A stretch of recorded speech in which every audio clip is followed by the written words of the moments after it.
This week on the Taking 20 podcast. Downtime lets your players reveal things about their characters through their individual goals.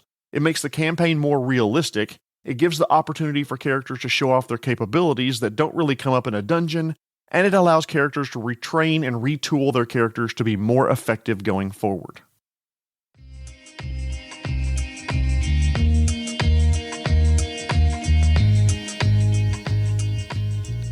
Ladies and gentlemen, welcome to episode 115 of the Taking 20 podcast. This week all about handling character downtime. This week's sponsor, Origami.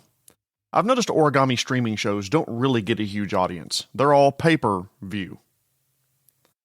I'll be having another mailbag episode for episode 120. If you have a question that you'd like to ask, but you think it may not be enough for a full episode, send it to me at feedback@taking20podcast.com. Don't be shy. The episode that week will be as long or as short as it needs to be to answer all the questions that I get. Also, if you don't think I can bullshit a full episode out of a half-baked idea, well, you haven't been paying attention. Speaking of episode ideas, this episode was suggested by Lauren in California, who wanted some ideas about what could be done to fill character downtime. Thank you for your email, for listening, and for the topic idea, Lauren.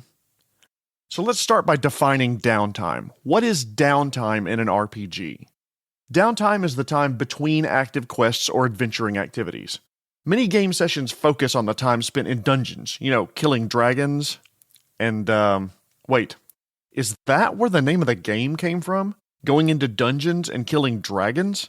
Right. Next you're going to tell me that Mech Warrior is about warriors fighting in giant robots called mechs. What? They do? What the hell do you know?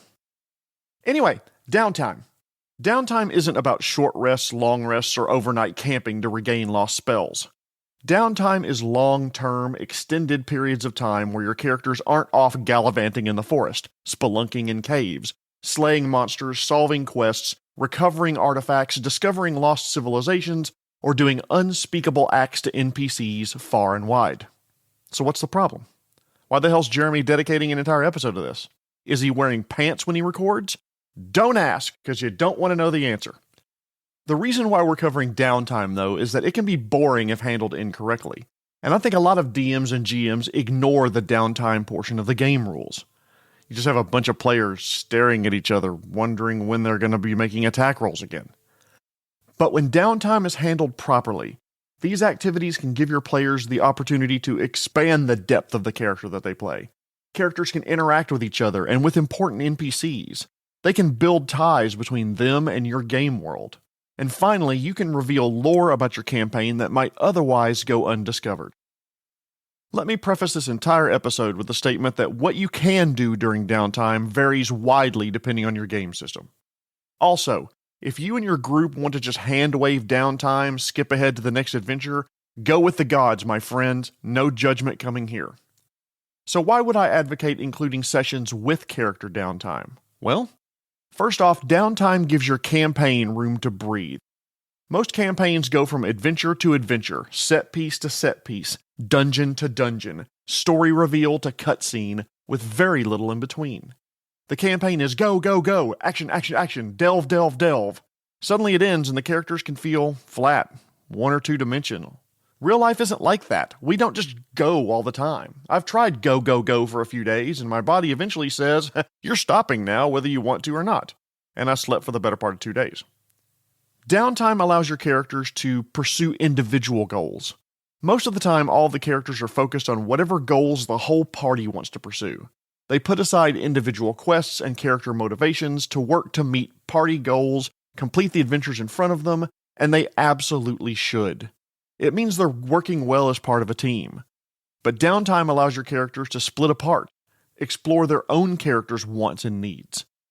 Downtime lets the player reveal more about their character in part of a session focusing on what they're doing, while the rest of the party is off doing their own things. They're tracking down a lost loved one, searching for that one rival that they're trying to humiliate. They're researching more about the mysterious amulet that they're wearing. They're trying to find a safe place for their family to live until the big bad is taken care of. Maybe they're starting a business. Whatever it is, it lets them do it without worrying that they're pulling other characters away from what's best from the whole party and what's best for each of them individually. Another reason why I like downtime sessions is that it allows for truly open gameplay. A lot of GMs look at a true sandbox adventure and they really shy away from it. They think it's scary that the PCs could do, well, anything. They think they need to prep everything, know everything, be ready for anything the players could do. They think they need notebooks full of notes in case they go in the Museum of Unnatural History, talk to Caramella the Noble, or have stats for Drakus the Red Dragonborn Blacksmith in case they pick a fight. Spoiler alert, by the way, you don't need all that shit. See episode 26, The Basics of Improv, for skills that you can hone that allows you to make a lot of this stuff up on the fly. Running true sandbox adventures can be tough, but sandbox downtime removes a lot of the potential variables. For example, on downtime sandboxes, you probably won't be running round over round combat, so you don't need to have stat blocks for everything prepared. Downtime sandboxes are much easier to run, and if you're scared about DMing in a true open sandbox, use the downtime to get a feel for it before you jump in with both feet, maybe in a true sandbox adventure. Another reason why I like downtime is that it allows players to retool for the adventure ahead. Many times players will make a choice for their characters as they level that just sounds so cool. I'm going to use this all the time! And then when they play the character, maybe the choice was just wrong. They don't enjoy playing it. It's not what they expected. The mechanics make it difficult. It's just not fun. I've done it. Most veteran players have. I had always wanted to play an investigator with a 1-level dip into swashbuckler to make the character more combat capable. It looked amazing on paper. Multiple fellow players said how much they loved playing that exact character. So, I made a rat folk, took the 1-level dip, and... Being small had its disadvantages, and the party wound up already having a rogue and a good frontline fighter by that time, so my character wasn't really all that useful, or capable, or really even fun. I spoke to the DM, and the next time we had some downtime, my Yosoki investigator led a group of rescued prisoners back to town, and one of the prisoners happened to be a cleric of Erastil, which the party desperately needed. I'm having way more fun with that character than the investigator.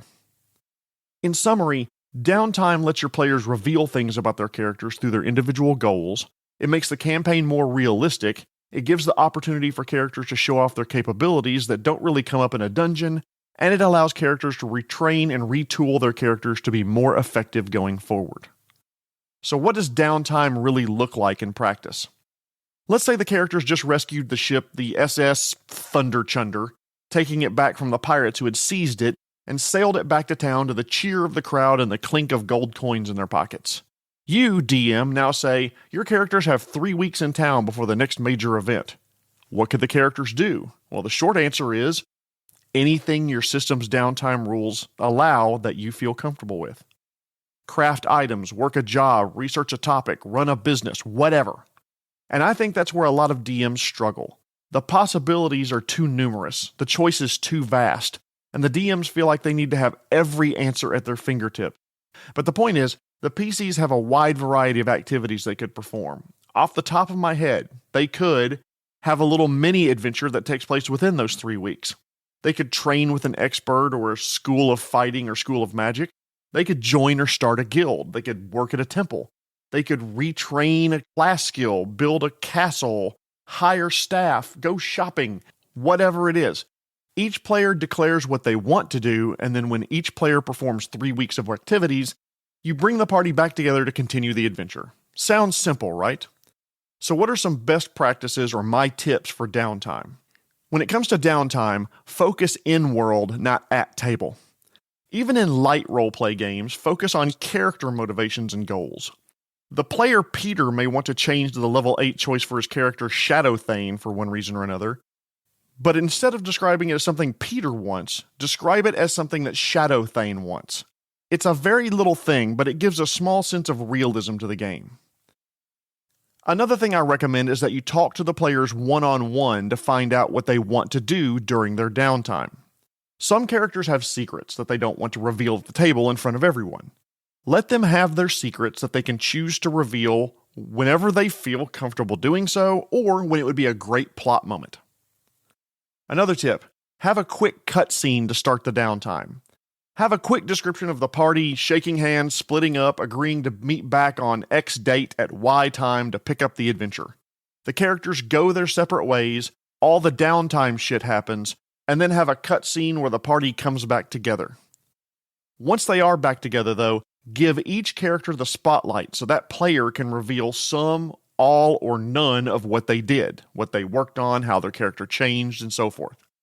Allow them to reveal as much or as little as they would like.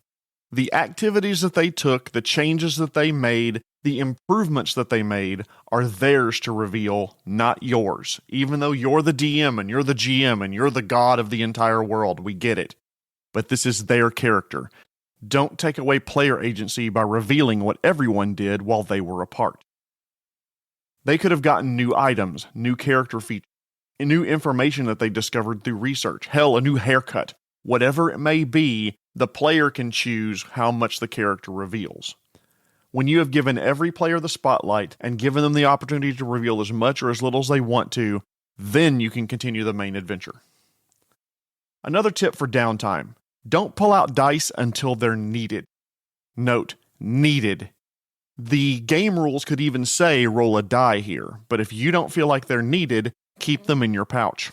There may be skill checks, ability rolls, or even attack and damage rolls as part of downtime. Stay diceless during a character's downtime activities, if you can, for as long as you can. And what do I mean by that? If a player tells you that their character wants to look for a high-quality tailor, don't make them roll dice for gather information, diplomacy, talky skills, whatever. Just hand-wave it and say they find the tailor. Requiring skill checks for something like this only delays the adventure, and you know they're going to succeed eventually. So just hand-wave stuff like that and save the die rolls for the stuff that really matters. Also, during downtime, allow players to use their background and non-combat skills to further the campaign if they can. Downtime activities are opportunities for your characters to show off their knowledge skills, professions from their history, social and non-combat type skills. If you can come up with an idea on how one of these character skills could help the adventure down the road, tell the DM, and DMs, listen to their idea, and if it halfway makes sense, maybe allow them to make some of those skill checks to affect the campaign itself. Another tip: use your downtime to world build.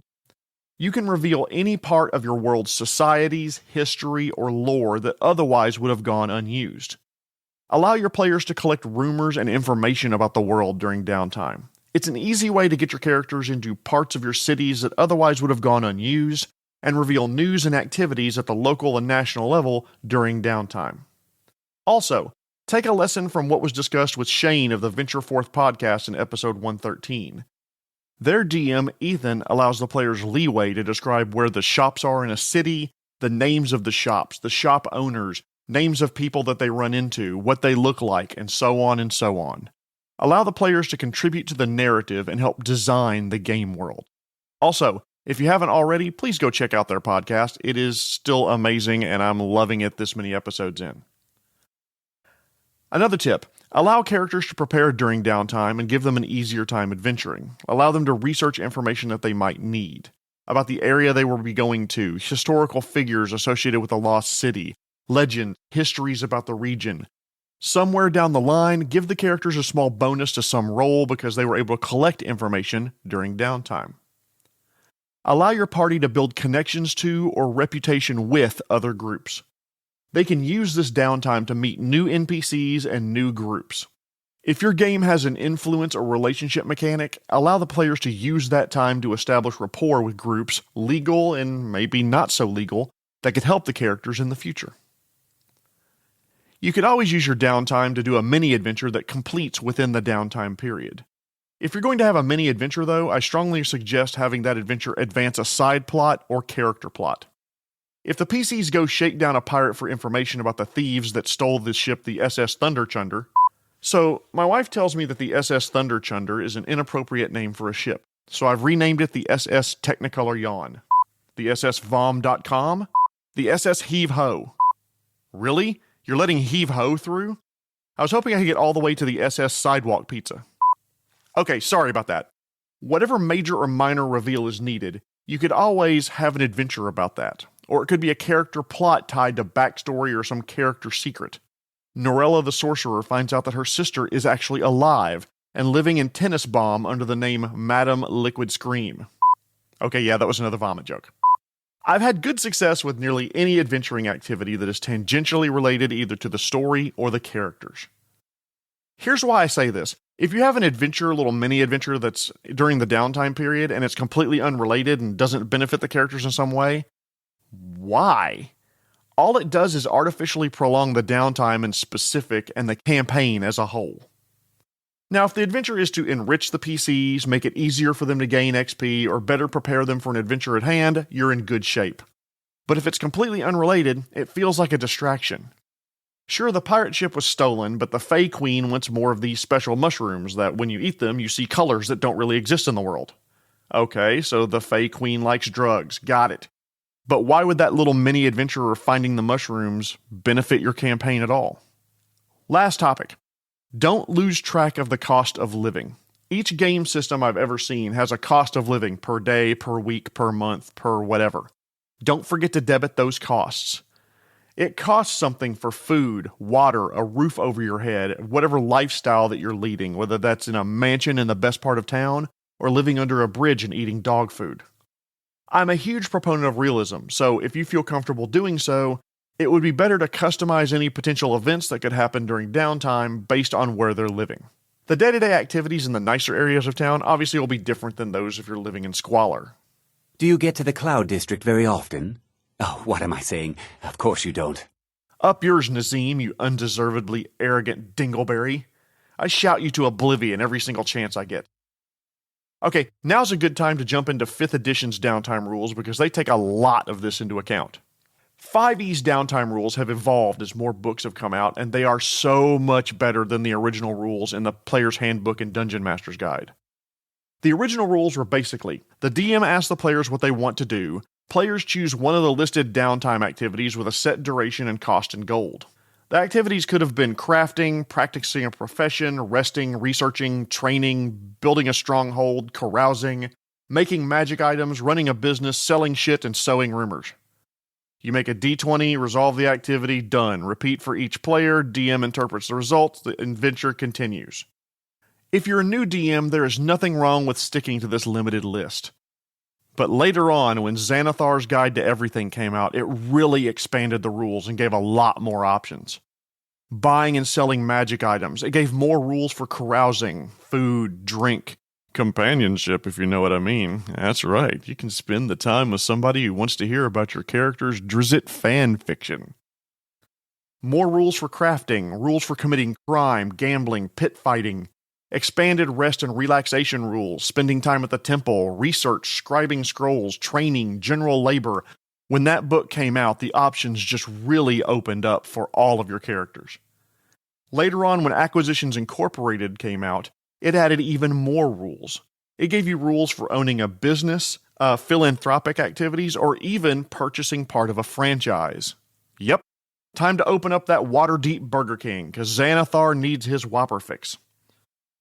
These rules added complications, rival mechanics, and they really enriched your character downtime to make it feel more like an adventure. 5e has done a fantastic job of expanding downtime options from the original rules. They've given a tremendous variety of actions, so take a read of them if you're in the middle of a 5e campaign. Jumping over to Pathfinder 1st Edition, they had traditional downtime activities just like my 5th edition section. If you're new to DM, there's nothing wrong with sticking to this list. Use downtime to add spells to your spellbook, build a stronghold or building, craft mundane and magic items, work using a skill or profession to earn money, earn experience points, gather information, rest and recuperate, run a business, find a new familiar, because, your GM hates them and kills them every chance they get. I say as my spoiled rotten dog lies on top of my feet beneath my computer table. You could also research new spells, new items, information. You could retrain your character. Later on, additional rules were released, like a hybrid between the traditional rules and kingdom building rules. The 1st edition rules were all built around this resource called capital. Capital are build points, gold pieces, goods, influence, labor, and magic. You could gain capital by, using various skills, bribing people, purchasing materials, paying fees, hiring workers, doing mundane work, using profits from your business, and so forth. These expanded and more complicated Pathfinder 1st Edition downtime rules were broken up into 4 phases. You had an upkeep phase where you paid costs associated with your assets, like if you've been gone for more than 7 days, employee morale starts to drop, that type of thing. Activity phase where you actually perform those downtime activities. You buy gear, sell magic items, sell treasure, and so forth. The income phase, which determines how much capital you earn from your buildings, your organizations, and other assets. And then the 4th phase, which is the event phase, which is any unusual things that may happen. Now, these additional rules involving capital are a ton more complex, and save it for if you're a very veteran GM that really wants to make downtime a core part of the gameplay. Jumping over to Pathfinder 2nd Edition, those rules are really streamlined compared to the older game systems I just talked about. The only real rules defined as of this recording: you can craft items, you can earn money, you can buy and sell items, you can take long-term rest and recuperation, you can do retraining, time and cost depending, you can treat disease, and you can subsist, which basically just means that you live. The Pathfinder 2nd Edition rules really are simplified, but that's probably because 2E is still fairly new. I'd expect these rules will expand as more material is released for the game system.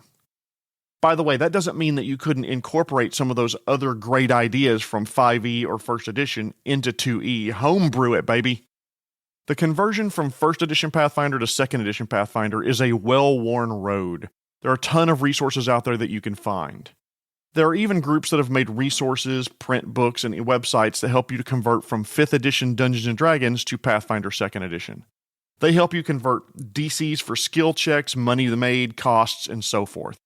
So if you're playing 2nd Edition but like the mechanics from some of those other game systems, take a crack at homebrewing something similar until there's an official release. Geez, I have talked a lot today. Downtime gives your campaign room to breathe, opportunities for your characters to pursue individual goals, build reputation, and retrain or retool character skills and class abilities for the adventure ahead. Allow your players to provide their downtime activities to you in secret that they can reveal all, some, or even none of those activities to the rest of the party when time is right. If you're in a long campaign, add a little downtime to the occasional session. I think you and your players would have fun doing it. It would be great, by the way, if you could leave me a rating wherever you found this fantastic, fine, mediocre, drunken rambling podcast. But do you know what would be even better? A review. Please consider leaving a review wherever you found me. That would really help me get the word out about this podcast. Tune in next week when we'll be covering that event that can cement a DM's reputation, the Total Party Kill, or TPK. But before I go, I want to thank this week's sponsor, Origami. This just in, a local man has learned how to do origami backwards. More on this story as it unfolds. This has been episode 115, Handling Character Downtime. My name is Jeremy Shelley, and I hope that your next game is your best game. The Taking 20 podcast is a Publishing Cube media production. Copyright 2022. References to game system content are copyright their respective publishers.